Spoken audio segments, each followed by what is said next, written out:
Hello everyone, I hope you all are doing good and आपकी studies भी अच्छी चल रही होंगी। आज का हमारा जो चैप्टर है वो है क्लास 10th बायोलॉजी का आर एनवायरनमेंट। इस चैप्टर में हम क्या पढ़ने वाले हैं? इस चैप्टर में हम क्या पढ़ने वाले हैं? बायोडिग्रेडेबल, नॉन बायोडिग्रेडेबल वेस्ट और इस हमारे एनवायरनमेंट के सारे रिसोर्सेज के बारे में। तो स्टार्ट करते हैं चैप्टर। तो ये जो चैप्टर का नाम है आर एनवायरनमेंट, ये क्या बताता है? एनवायरनमेंट का मतलब क्या है? एनवायरनमेंट कोई भी ऐसा हमारी जो फिजिकल सराउंडिंग है जिसमें हमारा एयर आता है, वाटर बॉडीज आती हैं, सॉइल और सारे जितने भी ऑर्गेनिज्म है जैसे plants, animals, human beings, micro organisms, ये सारी चीज़ें मिला के हमारे एनवायरनमेंट को बनाते हैं। मतलब सारे फिजिकल और सारे बायोलॉजिकल जो भी चीज़ें हैं हमारे आसपास, वो सारी मिलकर हमारा एनवायरनमेंट बनाती हैं। तो फिजिकल सराउंडिंग में कौन कौन सी चीज़ें आती हैं? जैसे कि हमारा एटमॉस्फेयर हो गया, है ना, और हमारा जो है वाटर बॉडीज़ हो गया, और सॉइल हो गया, और बाकी जितने भी लिविंग ऑर्गेनिज्म है। मतलब फिजिकल तो ये हो गया वाटर, एयर, सॉइल वगैरह, और बायोलॉजिकल वर्ल्ड मतलब जैसे जितने भी ऑर्गेनिजम्स हैं, plants, animals, human beings, micro organisms, ये सारी चीज़ें मिलकर हमारा एनवायरनमेंट बनाती हैं। ठीक है, अब ये लिखा हुआ है कि फिजिकल सराउंडिंग में क्या है? एयर, वाटर बॉडीज, सॉइल, और बाकी सारे जितने भी ऑर्गेनिजम्स हैं जैसे प्लांट, एनिमल, ह्यूमन बींग, और जितने भी माइक्रो ऑर्गेनिजम्स हैं जैसे बैक्टीरिया, फंजाई। ठीक है, फंजाई को हम डिकम्पोजर्स भी कहते हैं। तो ये सारी चीज़ें मिला के हमारा एनवायरनमेंट बनाती हैं। अब आता है हमारा वेस्ट। एनवायरनमेंट में हमने वेस्ट देखा है। वेस्ट को हमने दो कैटेगरीज में क्लासीफाई कर दिया है। एक जो डिकम्पोज हो जाता है और जो नॉन पॉइजनस होता है, मतलब ब्रेक डाउन होकर नॉन पॉइजनस सब्सटेंस में कन्वर्ट हो जाता है, उसको हम कहते हैं बायोडिग्रेडेबल। ठीक है, और नॉन बायोडिग्रेडेबल क्या होता है? जो नॉन पॉइजनस सब्सटेंसेस में कन्वर्ट नहीं हो पाता। चलो देखते हैं।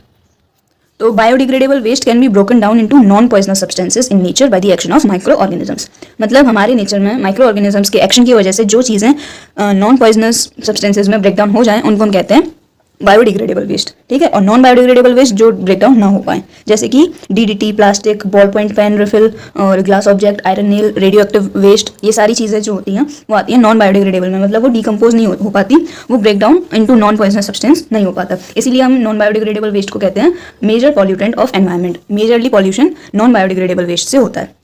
बायोडिग्रेडेबल वेस्ट के एग्जांपल क्या है? कैटल डंक एंड कंपोस्ट, मतलब गाय का गोबर जो होता है वो बायोडिग्रेडेबल है क्योंकि वो नॉन पॉइजनस सब्सटेंस में ब्रेक डाउन हो सकता है। देन कम्स एनिमल बोन्स, जो एनिमल्स की बोन्स होती हैं, टी लीव्स होती हैं, वूल, पेपर, वुड, ग्रास, लीव्स, ये सारी चीज़ें आती हैं बायोडिग्रेडेबल वेस्ट में। अब इन दोनों को हमने जो क्लासीफाई कर रखा है वेस्ट को दो टाइप्स में, वो किस बेसिस पे कर रखा है? मतलब क्यों कर रखा है? हमने ये क्लासिफिकेशन इसीलिए किया है क्योंकि डिकम्पोजर ऑर्गेनिजम्स जो होते हैं उनका कुछ स्पेसिफिक प्रॉपर्टीज़ होती हैं इस एक्शन की, उनके एक्शन की स्पेसिफिक प्रॉपर्टीज़ की वजह से हमने इन वेस्ट को दो में क्लासीफाई कर रखा है कि जो डिकम्पोज हो जाए वो बायोडिग्रेडेबल और जो ना हो पाए वो नॉन बायोडिग्रेडेबल। ठीक है, then comes what is ecosystem. Ecosystem एक सेल्फ कंटेन्ड यूनिट है लिविंग थिंग्स की और उनके नॉन लिविंग एनवायरनमेंट की। मतलब जितने भी सारी लिविंग चीज़ें और नॉन लिविंग चीज़ें हमारे एनवायरनमेंट में प्रेजेंट हैं, वो सारी चीज़ें मिलकर हमारा इकोसिस्टम बनाती हैं। जैसे एग्जांपल है grassland. Grassland is also an ecosystem, forest is also an ecosystem, desert is also an ecosystem, mountain, pond, lake, river, sea, मतलब कोई भी अगर कहीं भी लिविंग और नॉन लिविंग चीज़ें दोनों प्रेजेंट है एनवायरनमेंट में, उसको हम बोलेंगे इकोसिस्टम। जैसे ग्रासलैंड में एनिमल्स और नॉन लिविंग थिंग्स, ऐसी फॉरेस्ट, डेजर्ट, माउंटेन, ये सारी चीज़ें आती हैं इकोसिस्टम में। हमने इकोसिस्टम को भी क्लासीफाई कर रखा है दो बेसिस पे। एक तो है ऑन द बेसिस ऑफ मतलब टेरेस्ट्रियल और एक्वेटिक। टेरेस्ट्रियल कौन से होते हैं? जैसे जो लैंड पे जो भी इकोसिस्टम होता है, जैसे कि डेजर्ट है, ग्रासलैंड है, फॉरेस्ट, क्रॉप फील्ड, माउंटेन, ये सारे आते हैं टेरेस्ट्रियल इकोसिस्टम में। और एक्वेटिक इकोसिस्टम जो पानी में मिलते हैं, जैसे पॉन्ड। एक्वेटिक मतलब वाटर है, तो वाटर के इकोसिस्टम कौन कौन से हैं? पॉन्ड, लेक, रिवर, सी, एक्वेरियम। ठीक है, और एक और बेसिस पे हमने क्लासीफाई कर रखा है नेचुरल और आर्टिफिशियल। आर्टिफिशियल में कौन से आते हैं? जो हम खुद से जो हम इकोसिस्टम, हम ह्यूमन मेड इकोसिस्टम को हम बोल सकते हैं आर्टिफिशियल इकोसिस्टम, और जो नेचुरली प्रेजेंट है उसको हम बोलेंगे नेचुरल इकोसिस्टम। आर्टिफिशियल का example crop field, garden, park, aquarium, etcetera. Now comes the components of ecosystem. Ecosystem के दो कंपोनेंट्स होते हैं मेनली, बायोटिक और एबायोटिक। बायोटिक कंपोनेंट जो होता है उसको हम बोलते हैं, जो हमारे लिविंग कंपोनेंट्स हैं इकोसिस्टम के, वो आते हैं बायोटिक में, और जो नॉन लिविंग कंपोनेंट्स हैं वो आते हैं एबायोटिक में। नॉन लिविंग कंपोनेंट्स जैसे कि हमारा जो फिजिकल एनवायरनमेंट है, जैसे सॉइल, वाटर, एयर और जितने भी इनऑर्गेनिक सब्सटेंसेस प्रेजेंट हैं, प्लस क्लाइमेट, ह्यूमिडिटी, प्रेशर, ये सारी चीज़ें आती हैं एबायोटिक में, जो नॉन लिविंग कंपोनेंट है हमारे इकोसिस्टम का। बायोटिक यानी कि लिविंग, जैसे कि जितने भी लिविंग थिंग्स हैं obviously made up of many different interdependent population. ठीक है, जैसे बायोटिक में फर्दर तीन चीज़ें आती हैं, प्रोड्यूसर, कंज्यूमर और डिकम्पोजर। प्रोड्यूसर जो खाना, जैसे हम अभी पढ़ेंगे थोड़ी देर बाद फूड चेन के बारे में, तो फूड चेन में जो प्रोड्यूसर होता है वो ग्रीन प्लांट्स होते हैं मेनली, जो ऑटोट्रॉफ्स होते हैं, मतलब अपना खाना खुद बनाते हैं। Then comes consumer. कंज्यूमर वो होता है जो ग्रीन प्लांट्स को कंज्यूम करता है, जो होता है हीटोट्रॉफ, जितने भी हमारे एनिमल्स होते हैं। ठीक है, तो प्रोड्यूसर को जो कंज्यूम करेगा वो कंज्यूमर। और डिकम्पोजर कौन से होते हैं? जो सब्सटेंसेस को डिकम्पोज कर देते हैं, जैसे कुछ बैक्टीरियाज और फंजाई होते हैं जिनको हम सेप्रोट्रॉफ या सेप्रोफाइट कहते हैं। ठीक है, तो भाई अभी कंज्यूमर क्या होता है? कंज्यूमर हमारे तीन तरह के होते हैं, हर्बीवोर, कार्निवोर, ओमनीवोर। हर्बीवोर जो प्लांट ईटिंग एनिमल्स होते हैं, कार्निवोर जो सिर्फ एनिमल ईटिंग होते हैं, और ओमनीवोर जो दोनों प्लांट और एनिमल दोनों को खाते हैं। हर्बीवोर का एग्जांपल क्या है? प्लांट ईटिंग कौन कौन से होते हैं? काउ, बफलो, गोट, डियर, कैमल, ये सारे आते हैं हर्बीवोर में जो सिर्फ प्लांट्स को खाते हैं। कार्निवोर जो सिर्फ एनिमल्स को खाते हैं, जैसे lion, tiger, frog, snake, vulture. Omnivore में जो एनिमल और प्लांट दोनों को खाते हैं, example dog, ant, crow, bear etcetera. ठीक है, तो ये हमने कंज्यूमर को क्लासीफाई कर दिया on the basis of their food. ठीक है, हर्बीवोर का फूड है प्लांट, कार्निवोर का फूड है एनिमल, ओमनीवोर का फूड दोनों प्लांट और एनिमल दोनों। ठीक है, now comes planktons. Planktons microscopic organisms होते हैं, दो में हमने इनको भी क्लासीफाई कर रखा है, जूप्लैंक्टन और फाइटोप्लैंक्टन। चलो देखते हैं जूप्लैंक्टन क्या होता है और फाइटोप्लैंक्टन क्या होता है। तो भाई जूप्लैंक्टन तो माइक्रोस्कोपिक एक्वेटिक एनिमल्स होते हैं जो कि फ्रीली फ्लोट करते हैं वाटर में। माइक्रोस्कोपिक एक्वेटिक एनिमल्स को हम बोलते हैं जूप्लैंक्टन, माइक्रोस्कोपिक एक्वेटिक प्लांट्स को हम बोलते हैं फाइटोप्लैंक्टन। फ्रीली वाटर पर फ्रीली फ्लोट करते हैं माइक्रोस्कोपिक एक्वेटिक एनिमल्स, उनको हम बोलते हैं जूप्लैंक्टन। वाटर सरफेस पर फ्रीली फ्लोट करते हैं माइक्रोस्कोपिक एक्वेटिक प्लांट्स, उनको हम बोलते हैं फाइटोप्लैंक्टन। जूप्लैंक्टन का एग्जांपल है फ्री फ्लोटिंग प्रोटोजोआ, फाइटोप्लैंक्टन का एग्जांपल है free floating algae, algae plant है, प्रोटोजोआ एनिमल है। Now comes water decomposer. मैंने अभी तक वैसे तो आप लोगों को बता दिया है, लेकिन फिर भी एक बार देख लेते हैं डिकम्पोजर क्या होते हैं।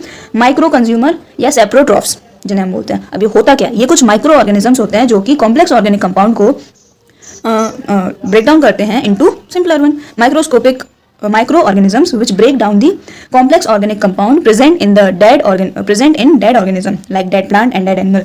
जो dead plant और dead animal में जो present complex organic compounds होते हैं उनको डिकम्पोज करते हैं, ब्रेक डाउन करते हैं इनटू सिंपलर सब्सटेंसेस। एग्जांपल क्या है डिकम्पोजर्स का? कुछ बैक्टीरियाज और फंजाइज ऐसे होते हैं जो डेड प्लांट्स, डेड एनिमल्स में प्रेजेंट कॉम्प्लेक्स ऑर्गेनिक कंपाउंड्स को ब्रेक डाउन करते हैं इनटू सिंपलर सब्सटेंसेस। ठीक है, अब हमारे एनवायरनमेंट में डिकम्पोजर्स का इंपॉर्टेंस क्या है? तो डिकम्पोजर्स जो होते हैं वो डेड बॉडीज, प्लांट और एनिमल्स की डेड बॉडीज को डिकम्पोज करने में हेल्प करते हैं, मतलब act as an cleansing agent of our environment. हमारे एनवायरनमेंट का as a cleansing agent act करते हैं हमारे डिकम्पोजर्स। कई सारे nutrient elements are return back from plants to the soil, air and water and after death of plant and animal. मतलब कुछ essential nutrient element होते हैं जो कि प्लांट के पास वापस आ जाते हैं, मतलब प्लांट से वापस आ जाते हैं into the soil, air and water. ठीक है, और प्लांट और एनिमल की डेथ के बाद भी आ जाते हैं। Then comes decomposers help in recycling the material in ecosystem so that the process of life may go on and on like an unending chain. मतलब क्या हुआ कि डिकम्पोजर्स हमारी इकोसिस्टम में जो चीज़ें प्रेजेंट होती हैं उनकी रिसाइकलिंग में हेल्प करते हैं डिकम्पोजर्स। उससे क्या होता है कि ये जो लाइफ का पूरा प्रोसेस है वो चलता रहता है एज एन अनएंडिंग चेन, मतलब कभी ना खत्म होने वाली चेन की तरह ये लाइफ का पूरा प्रोसेस चलता रहता है। कैसे चलता है? इकोसिस्टम में कुछ चीज़ों को डिकम्पोजर्स रिसाइकल करते रहते हैं। ठीक है, और मैंने अभी आपको बताया था कि हम फूड चेन के बारे में पढ़ेंगे। आ गया फूड चेन। फूड चेन क्या होता है? यूनिडायरेक्शनल ट्रांसफर ऑफ एनर्जी होती है इसमें, मतलब एक ही डायरेक्शन में एनर्जी ट्रांसफर होती रहती है। प्रोड्यूसर देन कंज्यूमर देन ऐसे चलता रहता है। ठीक है, चलो देखते हैं थोड़ा। The sequence of living organism in a community in which an organism consumes another organism to transfer food energy। एक ऐसा sequence of living organism जिसमें एक organism दूसरे organism को consume करता है to transfer food energy। या फिर सिंपली हम बोलें a list of living beings showing who eats whom, कौन किसे खाता है, ये हमें शो होता है through the food chain। Ecosystem में कौन सा कंज्यूमर कौन सा ऑर्गेनिज्म कौन से ऑर्गेनिज्म को खाता है वो हमें दिखता है फूड चेन में। जैसे एग्जांपल के लिए शॉर्टेस्ट और सिंपलेस्ट फूड चेन देख लेते हैं। हमारा है ग्रास, ग्रास यानी कि प्रोड्यूसर। ग्रास खाता है डियर, डियर है हर्बीवोर जो सिर्फ प्लांट ईटिंग है। ग्रास डियर खाता है, डियर को लॉयन खाता है। लॉयन क्या है? कार्निवोर। मतलब इसमें बता रहे हैं कि डियर ने तो खाई ग्रास और लॉयन ने खाया डियर। तो who eats whom? Deer eats grass and lion eats deer. ये एक फूड चेन है। ठीक है, अब फूड चेन के बाद आता है फूड वेब। फूड वेब क्या होता है? कई सारे फूड चेन मिला के एक फूड वेब बनाता है, या फिर हम बोलें network of a large number of food chain is called food web, और interconnected food chain operating in an ecosystem. मतलब सिंपली ये है कि फूड चेन कई सारे नंबर ऑफ फूड चेन मिलके एक फूड वेब बनाता है simply. Now comes the trophic level. Trophic level क्या होता है? कई सारे स्टेप्स इन्वॉल्व होते हैं हमारी फूड चेन में जिसपे ट्रांसफर ऑफ फूड या ट्रांसफर ऑफ एनर्जी होती है। ठीक है, तो जैसे कि प्रोड्यूसर जो है, जो ग्रीन प्लांट्स होते हैं मेनली, वो आते हैं फर्स्ट ट्रॉफिक लेवल पे। प्रोड्यूसर को खाता है हर्बीवोर जो आता है सेकंड ट्रॉफिक लेवल पे। हर्बीवोर को खाता है कार्निवोर, कार्निवोर आता है थर्ड ट्रॉफिक लेवल पे, और देन कार्निवोर को और टॉप कार्निवोर खाता है जो आता है फोर्थ ट्रॉफिक लेवल पे। तो ये यानी कि ट्रॉफिक लेवल क्या है? ट्रॉफिक लेवल स्टेप्स हैं, जैसे producer then herbivore then carnivore then top carnivore. तो ये जो सारे स्टेप्स हैं वन बाय वन इनको हमने ट्रॉफिक लेवल बोल दिया। पहला स्टेप जो है वो first trophic level, second trophic level, third trophic level, fourth trophic level, ऐसे हमने ट्रॉफिक लेवल्स के बेसिस पर फूड चेन को बना दिया है। ठीक है, now comes how does this energy, ये जो एनर्जी का ट्रांसफर होता कैसे है, इसके बारे में हम पढ़ते हैं। तो ये कुछ स्टेप्स में होता है, जैसे जो green plants solar energy trap करते हैं। ठीक है, और ये जो सोलर एनर्जी है फिर ये केमिकल एनर्जी में कन्वर्ट हो जाती है और एज कार्बोहाइड्रेट्स फिर स्टोर हो जाती है इन दी प्लांट। तो ग्रीन प्लांट्स ने सोलर एनर्जी ट्रैप करी, सोलर एनर्जी कन्वर्ट हो गई केमिकल एनर्जी में और कार्बोहाइड्रेट्स की फॉर्म में ये स्टोर हो गई। देन प्लांट्स को हार्बीवोर्स खाते हैं, हार्बीवोर्स में ये एनर्जी का ट्रांसफर हो गया। फिर हार्बीवोर्स को कौन खाते हैं? कार्निवोर। फिर कार्निवोर में एनर्जी का ट्रांसफर हो गया। ऐसे जो जिसको खाएगा उसमें वो एनर्जी ट्रांसफर हो जाएगी। ये एनर्जी आई कहाँ से? ये आई सोलर एनर्जी जो प्लांट्स ने ट्रैप करी थी वो कन्वर्ट हो गई है केमिकल एनर्जी में और फिर स्टोर हो गई है एज कार्बोहाइड्रेट्स। फिर क्या हुआ कि ग्रीन प्लांट्स को खाया हार्बीवोर ने, तो ये कार्बोहाइड्रेट्स में जो स्टोर एनर्जी थी केमिकल एनर्जी वो ट्रांसफर हो गई फिर हार्बीवोर में। हार्बीवोर को खाया कार्निवोर ने, तो कार्निवोर में भी एनर्जी ट्रांसफर हो गई। ये होता है, ऐसे होता है हमारा एनर्जी का ट्रांसफर। अब आता है 10% लॉ। इसका मतलब क्या है कि एक किसी भी पर्टिकुलर ट्रॉफिक लेवल में क्या होता है, only 10% of the energy entering a particular trophic level of organism is available for transfer to the next higher trophic level. मतलब एक ट्रॉफिक लेवल से दूसरे ट्रॉफिक लेवल में सिर्फ एनर्जी का 10% ही अवेलेबल होता है ट्रांसफर के लिए, ठीक है। जैसे फर्स्ट ट्रॉफिक लेवल से आई एनर्जी, कोई कितनी भी एनर्जी आई हो सेकंड ट्रॉफिक लेवल में, अब फिर सेकंड ट्रॉफिक लेवल से जो एनर्जी ट्रांसफर होगी थर्ड ट्रॉफिक लेवल में वो कितनी होगी? जो सेकंड के पास आई उसका सिर्फ 10%, ठीक है। ऐसी थर्ड के पास जो आई उसका 10%, फोर्थ में, फिर फोर्थ के पास ऐसे ही करके चलता रहता है। तो यानी कि जो ट्रांसफर करने के लिए एनर्जी हमारे पास सिर्फ 10% होती है, एक्चुअल का 10%, ठीक है। मतलब energy available at each successive trophic level is 10% of the previous level. Third जो है, थर्ड पे जितनी भी एनर्जी प्रेजेंट है वो सेकंड वाले का 10% है, फोर्थ पे जितनी एनर्जी प्रेजेंट है वो थर्ड वाले का 10% है, ठीक है। Now comes the depletion of ozone layer. Ozone क्या होता है? ओजोन एक एटमॉस्फेयर में लेयर है जो हमें सन की यूवी रेज से प्रोटेक्ट करता है और उससे हमें स्किन कैंसर नहीं होता, कैटरैक्ट जैसी डिसीजेज नहीं होती हैं। अब ये डेप्लीशन ऑफ ओजोन लेयर क्या है?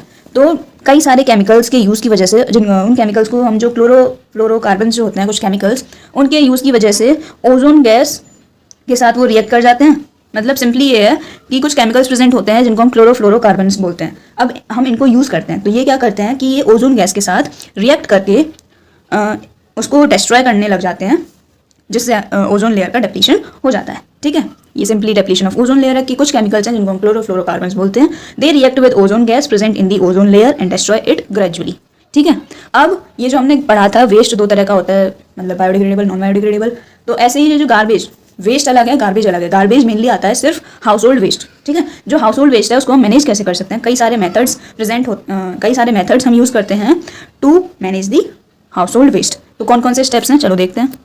तो सबसे पहले तो रिसाइकलिंग। सॉलिड वेस्ट को हम रिसाइकिल कर सकते हैं, जैसे पेपर को कर सकते हैं, प्लास्टिक, मेटल, इन सारी चीज़ों को हम रिसाइकिल कर सकते हैं। फिर कॉम्पैक्ट पोस्ट बना सकते हैं। बायोडिग्रेडेबल डोमेस्टिक वेस्ट, जो जैसे लेफ्ट ओवर फूड होता है, जो पुराना खाना हो जाता है, फ्रूट्स, वेजिटेबल, पील्स, इन सबको हम एक गड्ढा बना के ज़मीन में गाड़ सकते हैं। और इंसिनरेशन क्या है? Burning of a substance at high temperature to form ash. किसी भी चीज़ को मोर देन 100 डिग्री सेल्सियस पे हीट कर दो और उसके बाद वो ऐश में कन्वर्ट हो जाएगा, ठीक है। देन कम्स लैंडफिल, मतलब disposal of waste by putting it in low lying area of ground and covering it with earth. मतलब जो वेस्ट है उसको हमने बहुत ही अंदर, मतलब बहुत ही लो लाइंग एरिया में गाड़ दिया, उसके बाद उसको ऊपर से मिट्टी से कवर कर दिया, ये होता है लैंडफिल। और सीवेज ट्रीटमेंट क्या होता है? सीवेज ट्रीटमेंट क्या है? The dirty drain water containing urine and faeces which is carried from our homes by the underground water. यानी कि जो डर्टी ड्रेन्स होता है जिसमें यूरिन और फीसेज भी होते हैं हमारे, जो हमारे घरों से लेके कहाँ जाता है? अंडरग्राउंड पाइप्स के थ्रू वो जाता है, एक सीवेज बनाता है। यानी कि सिंपली हम बोल सकते हैं कि जो हमारे घरों से वेस्ट वाटर जाता है जिसमें हमारे यूरिन और फीसेस भी होते हैं, वो अंडरग्राउंड पाइप्स के थ्रू कलेक्ट होता है, उसको हम बोलते हैं सीवेज, ठीक है। If untreated sewage is dumped into river, अगर ये सीवेज को हम बिना ट्रीट किए रिवर में डंप कर देंगे, ऐसे ही फ्लो होने देंगे, तो रिवर वाटर जो है वो पॉल्यूट हो जाएगा। तो इसीलिए sewage is dispose of by treating it with at the sewage treatment plant. तो इसीलिए हम रिवर वाटर में डिस्पोज करने से पहले सीवेज को हम ट्रीट करते हैं इन दी सीवेज ट्रीटमेंट प्लांट या फिर sewage work. Treatment of sewage produces clean water which is discharge into the river. ये जो ट्रीटमेंट के बाद क्लीन वाटर प्रोड्यूस होता है वो उसको हम फिर रिवर वाटर में डिस्पोज कर देते हैं और जो वेस्ट है वो अलग हो जाता है। Organic matter present in sewage is digested in the digester of sewage treatment plant to produce sewage gas. जो ऑर्गेनिक मैटर प्रेजेंट होता है हमारे सीवेज में वो डाइजेस्टर के थ्रू डाइजेस्ट हो जाता है और फिर उसके बाद सीवेज गैस बनाता है, which is a kind of biogas and manure. Sewage gas और मैन्योर बनाता है। सीवेज गैस क्या है? एक तरह का बायोगैस है, ठीक है। So this was the chapter. I hope आप लोगों को ये चैप्टर समझ आया होगा। वैसे तो ज़्यादा डिफिकल्ट था नहीं, फिर भी एक बार इसको गो थ्रू करिएगा और अगर कुछ फिर भी डाउट रह जाए, you may ask in the comment section. Thanks for watching, keep working hard, all the very best.